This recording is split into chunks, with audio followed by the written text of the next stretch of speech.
A lot of CEOs I talk to struggle with the same question. How could a fractional VP of sales possibly replace a full-time sales manager? How can someone who isn't there 40 hours a week manage a team, drive results, and actually make sales go up? I get it. Sales is personal. For most CEOs, it's their baby. They built the business by selling, so handing it off feels like letting go of control. But here's where my perspective comes from. I've spent more than 25 years in professional sales, leading and developing sales teams of every size, from a few people to a few hundred. I've trained new reps, coached seasoned pros, and helped companies across multiple industries scale through structure and leadership. So when I step into a business as a fractional VP of sales, I'm not guessing. I've seen what works, what breaks, and what needs tuning. It's like being a master mechanic. Most people are under the hood or watching YouTube videos, Googling and trying to figure out what's wrong. They keep tightening bolts, buying new parts, and asking friends for advice. They spend time and money trying to fix things, get their hands dirty, and still the engine doesn't run any smoother. The car doesn't go any faster. And the problem that they're trying to solve is still there. But after decades of working on engines of all sizes, configurations, and complexity, I can hear what's off and know exactly which parts need adjusting. It doesn't matter what kind of vehicle it is, the systems are the same. Sales works the same way. It doesn't matter what the industry, product, or service is.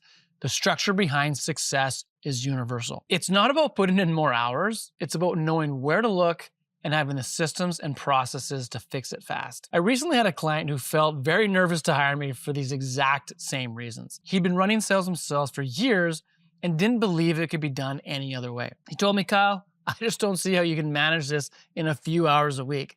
This is a full-time job. And I understood where he was coming from, because in his world, it was. But in mine, it isn't. When you've led sales teams for over 2 decades, there are very few problems you haven't seen before. You recognize patterns quickly. You know which levers to pull and which ones to avoid. That's what deep experience does. It compresses time. So when I came into that business, my first focus wasn't hours. It was people. We looked at who was on the team, who fit the new strategy, and who needed support. Then I built structure, a rhythm of accountability through one-on-one debriefs, and clear targets. Within a few weeks, we were tracking the right data, fixing the right problems, and improving results. And here's what happened. Once the systems were in place, the CEO realized he didn't need someone sitting in the office all day. He needed leadership that knew exactly where to look. That's the difference between management and mastery. It's not about how many hours you work. It's about what you do in those hours. When you've led hundreds of salespeople over your career, you don't need to figure it out. You already know where the gaps are. That's why I can do in 5 or 10 hours what most full-time managers need 40 for. And what most CEOs learn quickly is that running sales isn't the same as selling. They've built great businesses by selling their own product or service, but leading salespeople requires a completely different skill set. When you know how to coach, how to hold people accountable, how to handle objections, and how to motivate without micromanaging, that's not about charm or time. It's about experience. One of the biggest realizations my clients have comes when they sit in on real sales training sessions. They see the depth of what goes into it, the tactics, the debriefs, the objections, the role plays, the small details that separate an average team from a great one. They usually say something like, I didn't even know this stuff existed. And that's when it clicks. Experience replaces hours. So if you're a CEO who's still leading sales yourself, here's something to think about. You've already proven you can sell. Now it's time to let someone help your team sell. Because your job isn't to manage every call or every deal. Your job is to steer the ship. When you bring in a fractional VP of sales, you're not buying time.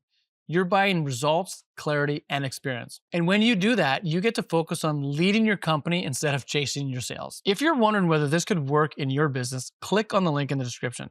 Let's talk about what fractional leadership could look like for you and how it can free up your time while still driving growth.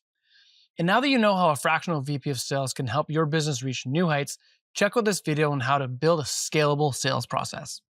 Check out this video on how to... Okay. It's like, if I don't read the sentence quickly, it's going to be gone. I know, right?